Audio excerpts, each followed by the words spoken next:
조선야담 이야기 시작합니다.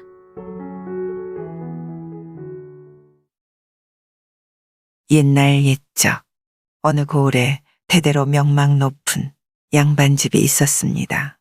그 집의 주인은 인자하고 덕이 많아 집안의 사람들의 발길이 끊이질 않았지요. 그리고 주인의 친지 중에는 풍수를 잘하는 사람이 있었는데 사람들은 그를 박생원이라 불렀습니다. 박생원은 사는 것이 몹시 공공하여 오랫동안 이 집 주인에게 의지해 생계를 이어오고 있었지요. 형님, 이번에도 이렇게 도와주시니 번번이 뭐라 인사를 드려야 할지 모르겠습니다. 그게 무슨 소리인가?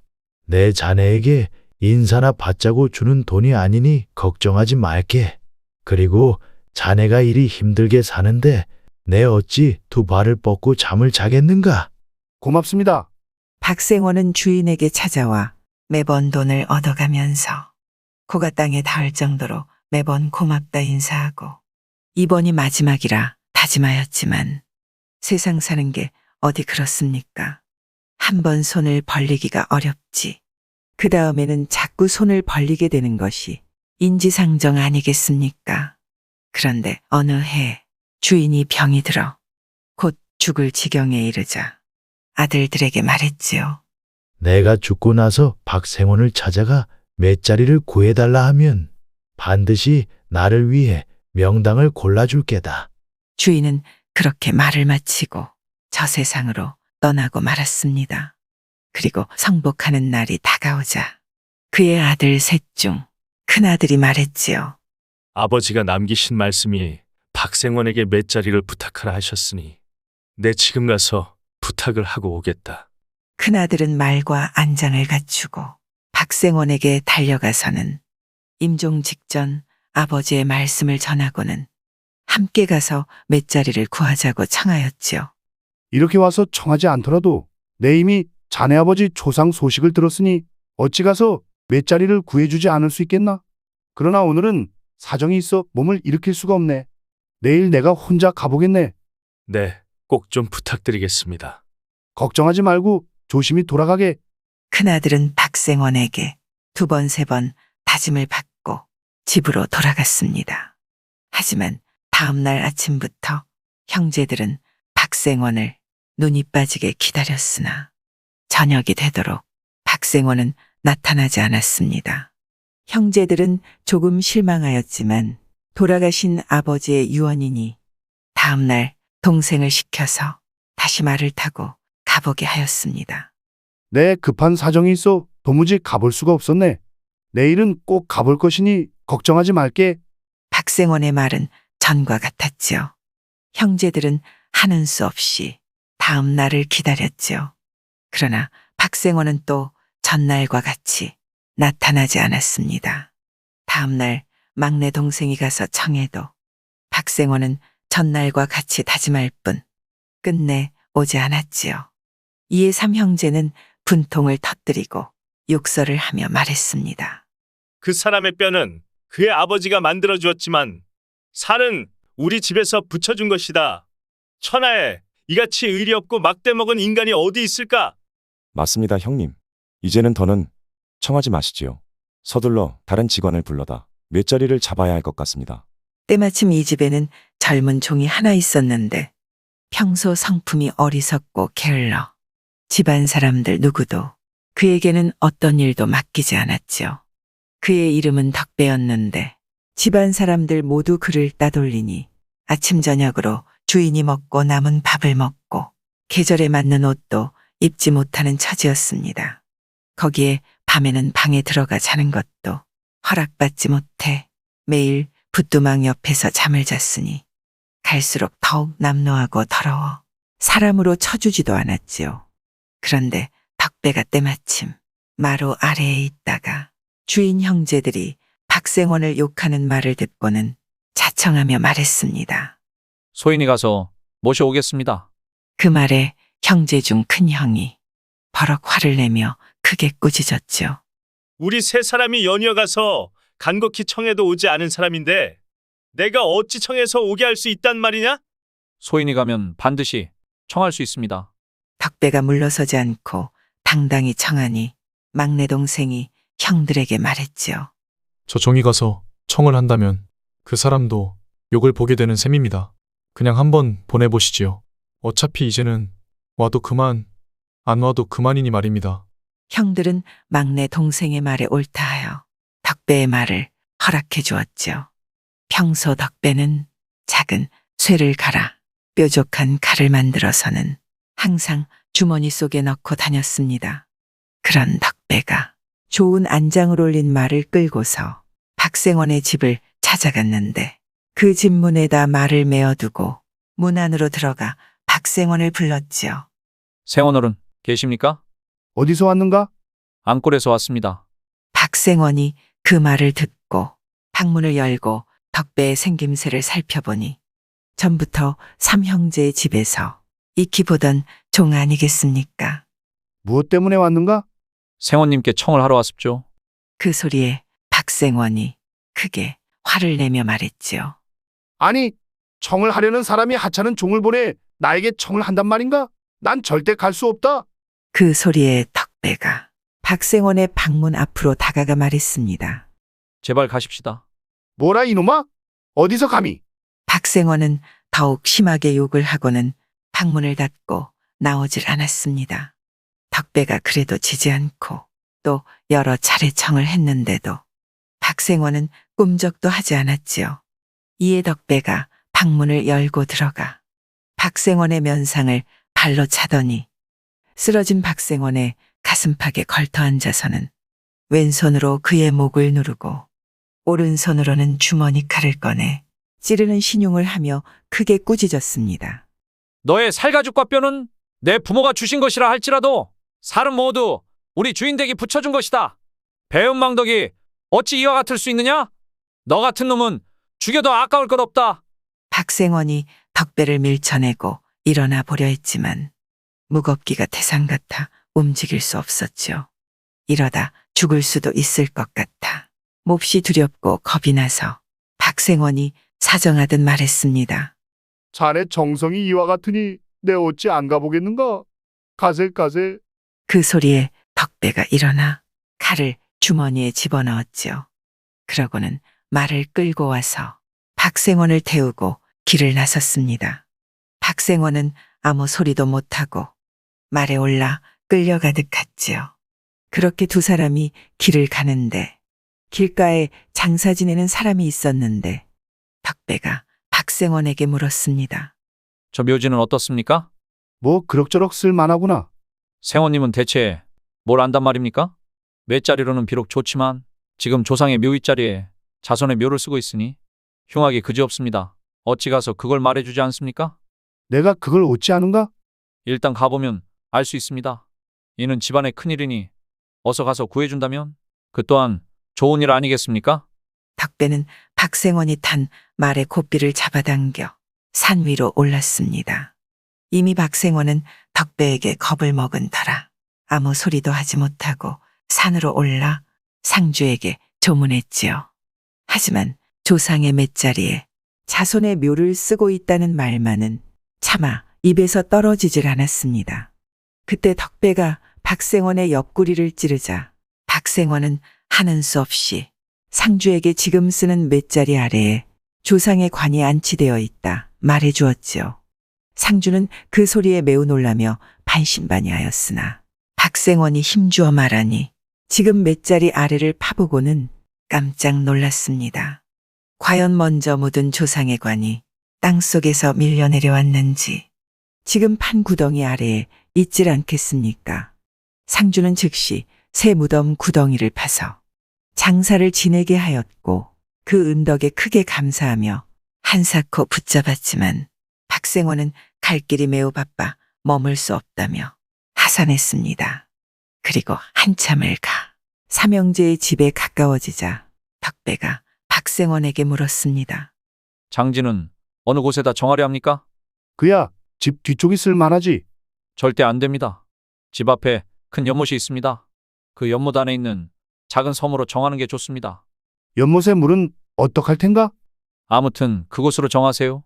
박생원은 집으로 들어가 곡을 하고는 덕배의 말에 따라 연못안 섬을 묘지로 정했지요. 그 소리에 형제들은 매우 놀랐습니다. 박생원도 마음속으로는 무척 당황하고 겁도 나서 덕배를 데리고 병풍이 처진 곳으로 가서 말했지요. 내 말에 따라 연못 가운데에다 장지를 정하긴 했지만 연못물이 저같이 많은데 어찌 장사 지낼 수 있겠는가? 걱정하지 마시고 가만히 계십시오.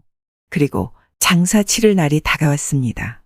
박생원은 걱정이 되어 한밤중에 몰래 나가서 연못가를 살펴보았지요. 그런데 이게 웬일입니까? 연못이 갑자기 말라서 물이 한 방울도 남아있지 않았던 것이죠. 박생원은 매우 놀라며 이상하게 여겼지만 어찌 된 일인지 도무지 알 수가 없었습니다. 그리고 마침내 목가를 깎고 메워서 평지로 만드니 형세가 과연 좋아졌지요. 학원을 마친 날 밤에 덕배가 박생원에게 말했습니다. 주인 댁에서 반드시 후한 선물을 줄 것인데 일절 받지 말고 대신 나를 달라고 청해서 데리고 가는 게 좋겠어요. 다음 날 삼형제가 과연 박생원에게 선물을 후하게 주었지요.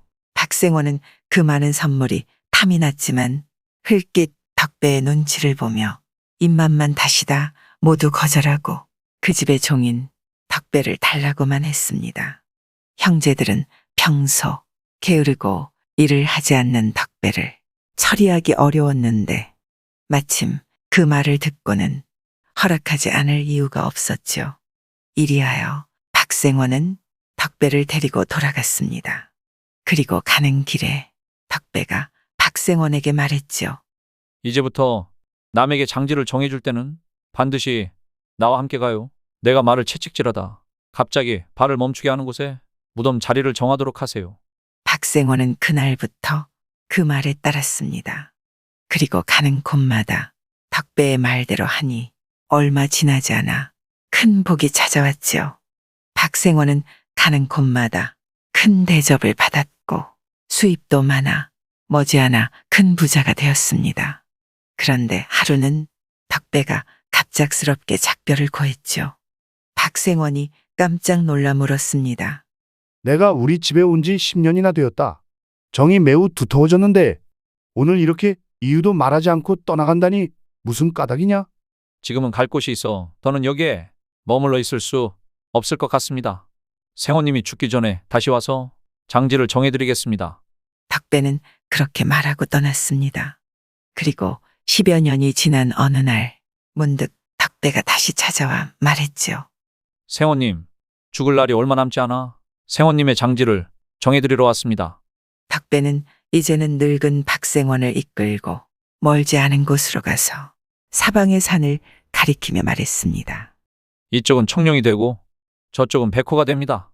저곳은 안산이 되니 모 방향으로 좌양하세요. 이곳을 쓰면 어떻게 되는가? 아들 셋이 나올 것인데 틀림없이 대단히 귀하게 될 것입니다. 그리고는 덕배가 다시 앞산에 한 곳을 정해 부인의 묘지로 삼게 하며 말했습니다. 이곳을 쓰면 선물을 많이 받아 잘 살아갈 수 있을 것입니다. 그런데 그때 둘의 대화를 몰래 듣고 있던 사람이 있었는데 다름 아닌 박생원 집이 나이 어린 여종이었지요. 여종은 얼마 전 그 어머니가 돌아가셨는데 덕배와 박생원이 함께 가서 맷자리를 잡으려고 산을 살필 때 여종은 나물 광주리를 들고 몰래 뒤따라가서 숲을 사이에 숨어 덕배가 가리키는 곳들을 일일이 기억해 두었지요. 그러고 나서 다른 곳에 사는 친척 서너 사람을 불러와 준비해둔 돈 50냥을 주고 어머니의 시신을 무덤에서 파내 덕배가 점쳐준 곳에다 이장하고 즉시 도망쳐버렸습니다. 평소 여종은 자기가 노비이기에 귀한 자식을 낳을 수 없으니 반드시 양반 집에서 배우자를 얻어야 한다고 생각했습니다. 도망친 여종은 신분을 숨기고 어느 시골 마을로 가서 남의 집살이를 했는데 평소 싹싹하고 일을 잘하니 나이가 들자 그 집의 주인이 중매를 선다고 하지 않겠습니까? 저는 비록 지금은 천하나 본디 양반이었으니 상민과는 혼인할 수 없습니다. 양반 가문에 시집 가기를 원합니다. 때마침 이웃에 이름 없는 양반가의 자손인 홍총각이 나이 30이 되어도 장가를 들지 못하고 있었죠. 그래 주인이 홍총각을 불러다 물었습니다. 자네, 아내를 얻고 싶은가? 나에게 수양딸이 있는데. 홍총각은 이게 웬 횡재냐 싶어 얼른 그 혼사를 수락했습니다. 이리하여 여종은 양반과 혼인을 하게 되었고 아들 셋을 낳자 남편 홍에게 한양으로 올라가서 살자고 하니 홍이 물었습니다. 아니, 아는 사람 하나 없이 눈 감으면 고베어 간다는 한양 땅에서 대체 어떻게 살아간단 말이오? 그렇긴 해도 하늘은 녹 없는 사람을 낳지 않는 법이니 생계를 꾸려갈 길이야 어찌 없겠어요? 홍은 아내의 고집을 꺾지 못하고 마침내 가족을 이끌고 상경해 온갖 일을 다하면서 생계를 꾸려갔죠. 어느덧 수십 년이 지나 3명의 아들이 차례로 과거에 급제해 집안이 부귀해졌습니다.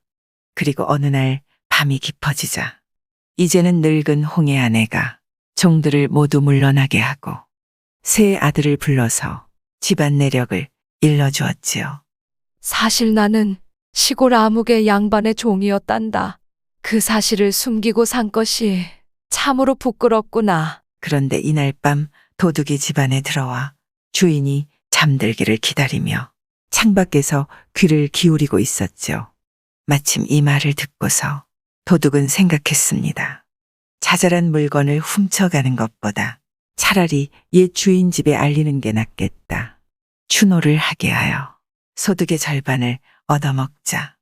도둑은 며칠 후 죽은 박생원의 집을 찾아가서 일일이 상세하게 이야기해 주고는 말했지요. 곧바로 추노를 하신다면 필시 죽임을 당하기 쉽습니다. 우선은 이 말을 발설하지 마시고 친척이라며 만나 뵙기를 청해 동정을 잘 살피고 나서 말씀하십시오. 박생원의 자손들은 그 말에 따라 여종의 집을 찾아가서는 친척이라 하고 그 집주인 어머니 뵙기를 청했지요.